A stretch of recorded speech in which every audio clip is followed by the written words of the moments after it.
Jody with Inspiring Joy. Welcome or welcome back to my channel. So this is part 2 of the DIY fall projects. The first project was cutting a hole, making a kind of a center for some floral arrangements or a floral arrangement in a faux pumpkin. So if you haven't seen that one, check it out. I'll put a link to it in my description. This video is part 2 of the DIY fall projects that I have, and I'm going to use a ceramic pumpkin that I picked up from Michael's Crafts. I have an inspiration idea here as well I will show you, and I'm really just going to take some paint and do some kind of paint technique on this, and then I'll display it outside and show you what that looks like as well. So let's go ahead and get started. Okay, so this is the ceramic pumpkin. It's rather heavy, pretty substantial. I wanted it a little bit heavier so when I put it outside in the landscape it didn't blow away. I would have some options for styling it. You know, it's orange and it has a brown stem. I picked up this little pick that was at Michael's as well, just as an inspiration piece. I can use it as well, you know, in an arrangement, but I liked how they had the striations of white and some black kind of stippling on here. So I think I'm going to, I have some paints as well. I have some ivory paint. That's interesting, it doesn't have a top. Ivory paints and black, so, and some, I'll show you here. So I have dark chocolate. I have, this is Snow White. This is Oyster Beige. And then I have a Barnwood. So these are all from other projects that I've used, but I think they will be just fine in this. I may not use all of them. I just wanted to bring the colors up from the basement. And then I also have these acrylic metallics that might be kind of fun to add a little bit of this as well. You know, I can see at night the light hitting some of the metallic might be kind of fun to add in there.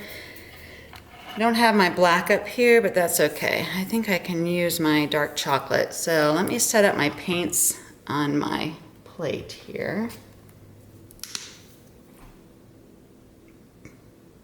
And then we'll go ahead and get started.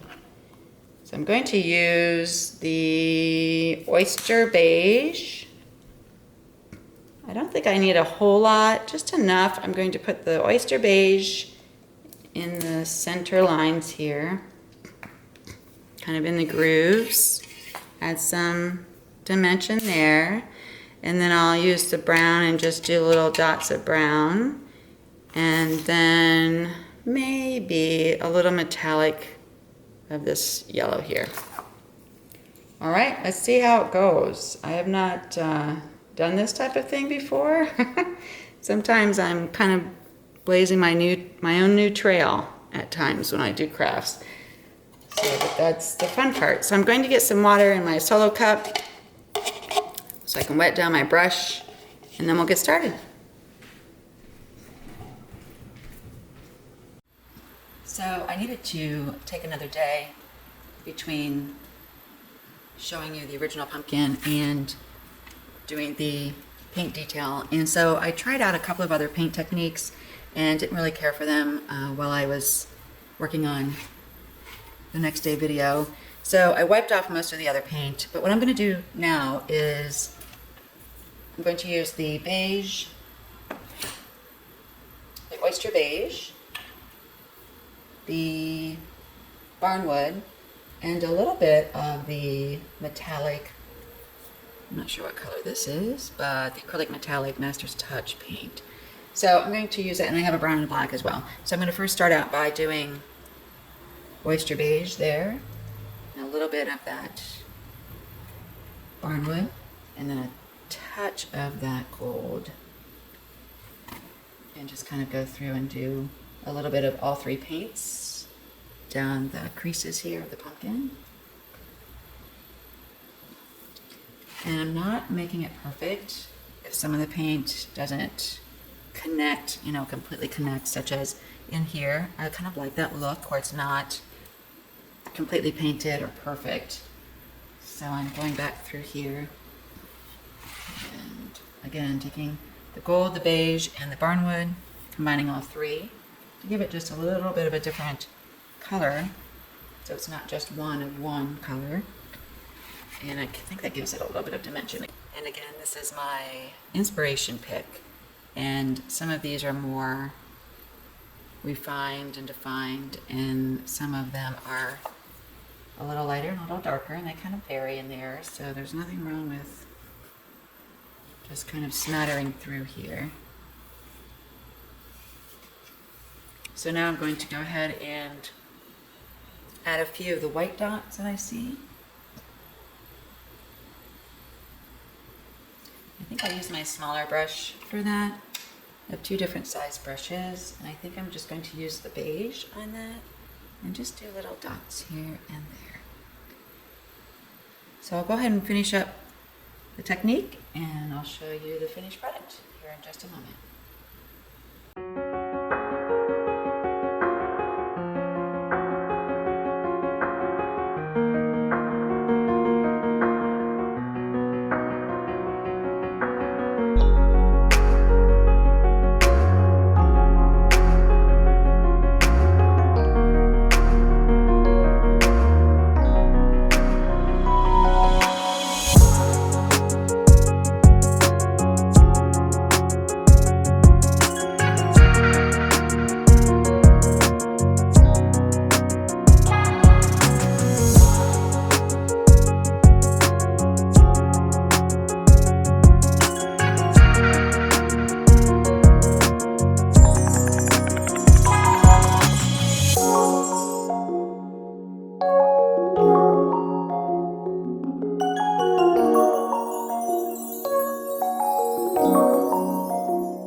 Okay, so from here, let me tilt this just a little bit.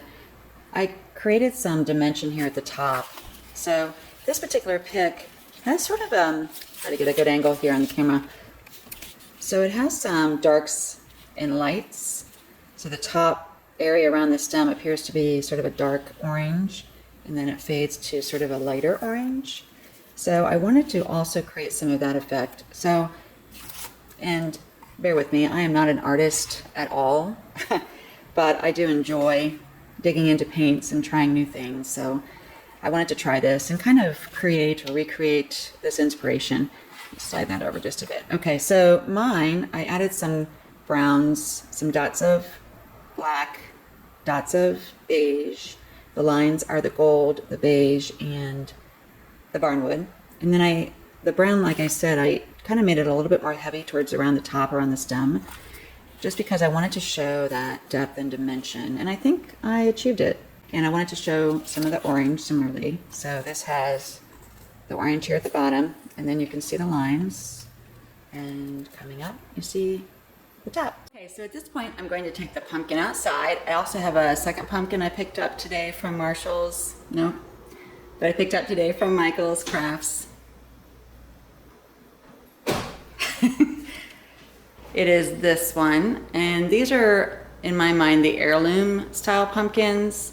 I really like the stem on this, kind of a curly-Q they are. I think they were 40% off for the Ashland brand, so you might check them out. They were a little pricey without the 40%, so I would definitely go with your sales in mind. But anyway, let's take out the two and the pick that I have and see what it all looks like. So let's have a look at the finished setup that I have at this point in time. So I ended up using that painted pumpkin at the front of the walkway, And I also have a setup with the foliage of the plant and the grass, and a pumpkin that's made of the same material as a grapevine wreath. And then you'll see this plant here as well in a pot. And then I also have a small bale of hay with an orange pumpkin and a white pumpkin. Both are faux. And then I similarly have a plant on this side in a basket with a little truck and some pumpkins. And it has burgundies and greens on the foliage, on the leaves itself. And then I also have the pumpkins on that side too.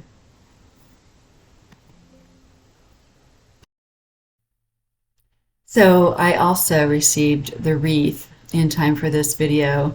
I ordered this from an Etsy seller, and I'll include her information as well in the description of this video. I loved the details of this, the burgundies, the tan leaves, the oranges and whites and blues and greens, and this orange ribbon is phenomenal, I thought. So I am super excited. I try to get a wreath for every season, so this is my third wreath from this same Etsy seller, and I plan to get one more for Christmas, and then I'll have my 4 that I want. I do hope you all enjoyed this video today and got some inspiration for your own decorating, and I hope you find joy in your day to come as well. Take care, and we'll see you in the next video. Bye now.